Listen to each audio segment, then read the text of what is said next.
सुप्रभात बच्चों, आज हम सब राम लक्ष्मण परशुराम संवाद का 5वां भाग पढ़ेंगे।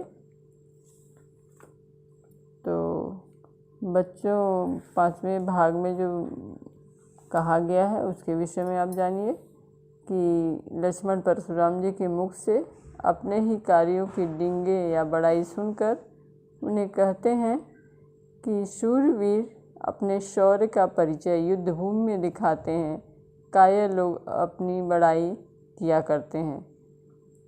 तो बच्चों पहले हम इनके काव्यांश को पढ़ते हैं। तुम तो कालू हाँक जनु लावा, बार बार मोहि लागी बुलावा।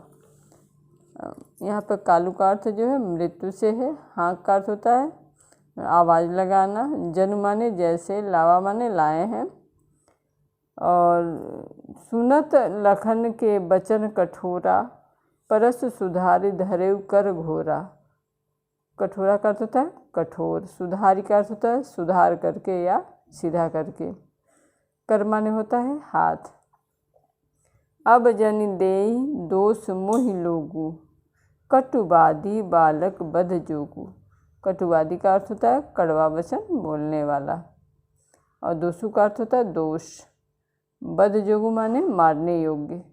बाल बिलो की बहुत मैं बाछा, अब एहु मन निहार भा साचा। बाचा का अर्थ होता है बचाया। मन निहार का अर्थ होता है मरने वाला। साचा का अर्थ होता है सच में ही।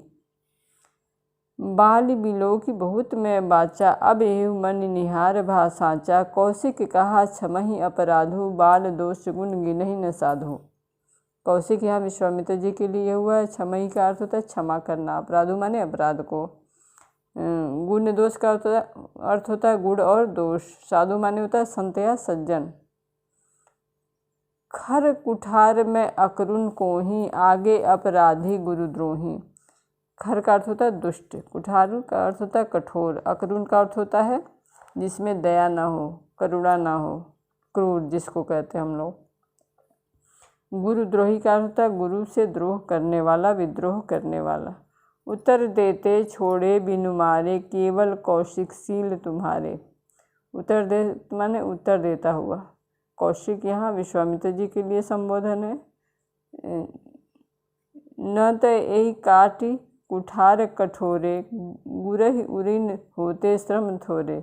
गुरहि का अर्थ होता है गुरु के, उरिन का अर्थ होता है ऋण से, होते माने हो जाएंगे, श्रम माने परिश्रम, थोड़े माने थोड़ा सा प्रयास करके। अब दोहा को देखिए। गादि सुन न कहे हृदय हसी, मुनि हरियरे सूझ। अयमय खार न उखम अजहु, न बूझ अबूझ। हरियरे का अर्थ होता है हरा ही हरा। अयमय का अर्थ होता है लोहे की बनी हुई। खाड़ का अर्थ होता है तलवार। उखमय का अर्थ होता है गन्ने की। अजहु माने अब जो है अब भी कह सकते हैं आप। बूझ अबूझ यानी जानबूझ नहीं रहे हैं, या जान के अनजान बन रहे हैं, या जो है अनजान युक्त है। तो बच्चों जो है हम सब इसके भावार्थ को समझते हैं। तो तुम तो काल हाँक जनि लावा, बार बार मोहि लागी बोलावा। सुनत लखन के बचन कठोरा, परस सुधारि धरेउ कर घोरा। तो बच्चों जो है लक्ष्मण परशुराम से बोलते हैं, मुझे हे मुनिवर, मुझे ऐसा लग रहा है मानो आप मेरे मृत्यु को आवाज़ लगाकर बार बार उसे बुला रहे हैं। लक्ष्मण जी के सुनत लखन के बचन कठोरा। लक्ष्मण जी के ऐसे कठोर कड़वे वचन को सुनते ही परशुराम का क्रोध और बढ़ गया। उन्होंने अपने जो है यहाँ पर देखिए तीसरी लाइन पे, अब जनि देई दोष मोहि लोगु, कटुवादी बालक बध जोगु। और उसके ऊपर की लाइन में परस सुधार घरे कर घोरा। मतलब लक्ष्मण के क्रोध भरे वचनों, व्यंग भरे वचनों को सुन करके परशुराम का क्रोध जो है अत्यधिक बढ़ जाता है, और वो अपने फरसे को घुमा करके अपने हाथ में ले लेते हैं और बोलते हैं कि अब जनि देहि देश मोह लोगी। यानी कि अब आप लोग, यानी सभा को संबोधित करना कि हे सभाजन, अब आप लोग मुझे दोष ना दें।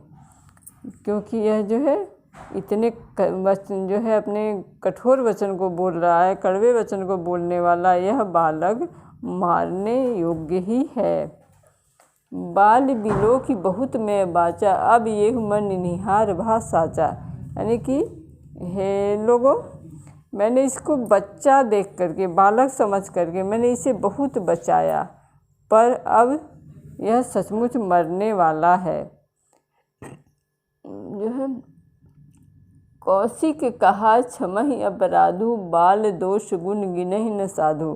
परशुराम के क्रोध को बढ़ते हुए देख करके विश्वामित्र जी, कौशिक विश्वामित्र जी के लिए कहा गया है, तो विश्वामित्र जी उठ खड़े हुए और बोले, अपराध क्षमा कीजिए हे मुनिवर, लक्ष्मण के अपराध को क्षमा करिए।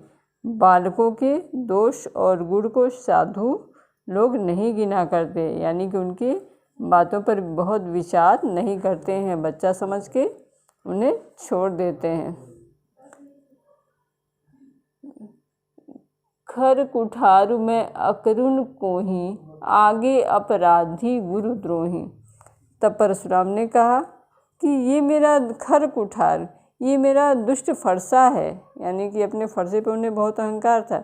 मैं स्वयं दया रहित और क्रोधी हूँ, यानी कि फरसा भी जो है कठोर है और वो दयाहीन भी है, दया रहित भी हैं।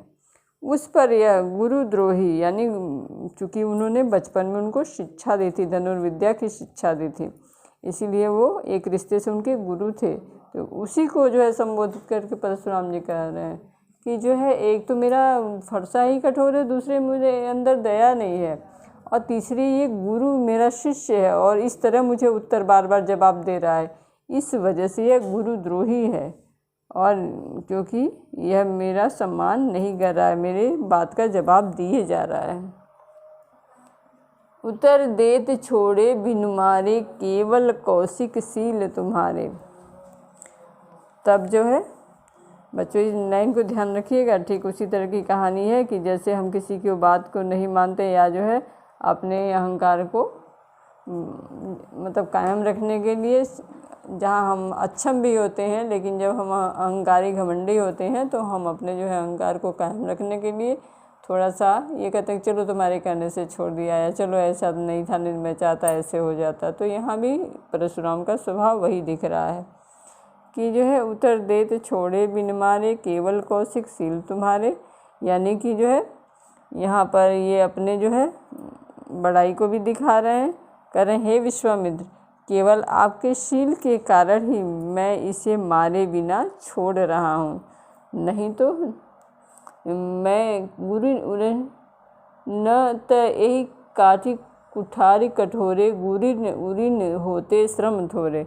नहीं तो मैं इसे इस कठोर फरसे से काट करके थोड़े ही परिश्रम से गुरु के ऋण से मुक्त हो जाता, यानी कि मैं इसे गुरु के ऋण से मुक्त कर देता मार करके।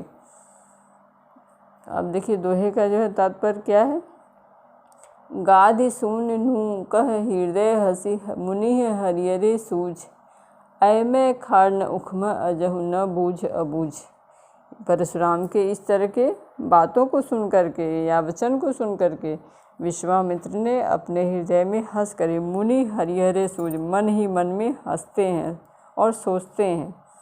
मुनिवर को यानी परशुराम को हर तरफ हरा ही हरा सूझ रहा है। हरा ही हरा का तात्पर्य होता है कि चारों ओर विजयी होने के कारण, यानी कि अभी तक जो है परशुराम चूँकि मुनि भी थे और बहुत ही पराक्रमी भी थे और शंकर जी के बहुत बड़े भक्त भी थे, शिष्य भी थे, तो इस वजह से अभी तक उनको जो है हर जगह विजय प्राप्त हुई थी। तो उनको ऐसा लग रहा था कि जो है राम लक्ष्मण भी साधारण मनुष्य हैं, साधारण जो है राजा हैं, इसलिए जो है मैं जैसे चाहूँ उनका वध कर सकता हूँ, उन्हें अपमानित कर सकता हूँ।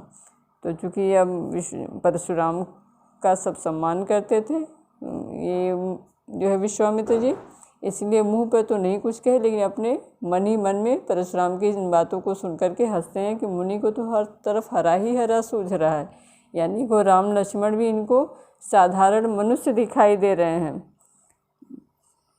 तो मुनि जो है परशुराम जी की अज्ञानता की तरह या परशुराम जी की तरह इनके प्रभाव को समझने के लिए मुनिवर जो है प्रयत्नशील है। तो बच्चों जो है आपको समझ में आ गया होगा। वास्तव में जो है पूरे चौपाई का भाव जो है तुलसीदास ने परशुराम जी के आक्रोश स्वरूप को जो है उभारा है। परशुराम जी लक्ष्मण जी के व्यंग बाणों को सुन करके उन्हें मारने के लिए अपना कुल्हाड़ी उठाते हैं, किंतु विश्वामित्र के स्नेह के कारण या प्रेम के कारण ऐसा नहीं करते हैं। तो बच्चों शिल्प सौंदर्य में होगा, लक्ष्मण जी अपने व्यंग बाणों से परशुराम जी की क्रोध रूपी अग्नि में घी का काम करते प्रतीत होते हैं। काल हाँ की जनु लावा में उत्प्रेक्षा अलंकार है, बार बार में पुनरुक्त प्रकाश अलंकार है, प्रत्येक पंक्ति में अनुप्रास अलंकार का सौंदर्य जो है बिखरा हुआ है। दोहे के पहले चरण में सावन के अंधे को हरा ही हरा दिखाई देना, ये लोकोक्ति है। ऐमे खाड़ में विशेषोक्ति है, यानी विशेष जो है ऐमे खाड़ के माध्यम से जो है राम लक्ष्मण की विशेषता को उजागर किया गया है। ऐमे खाड़ नौखमा अजहु में अन्योक्ति अलंकार आप कह सकते हैं। चौपाई और दोहा छंद का बहुत ही सुंदर प्रयोग तुलसीदास जी ने किया हुआ है। प्रवाहमय और संगीतात्मक भाषा का प्रयोग हुआ है। ऊर्ज गुण युक्त शब्दावली है और भाषा इनकी अवधि है। तो बच्चों मैं उम्मीद करती हूँ कि आप लोग समझ गए होंगे। धन्यवाद।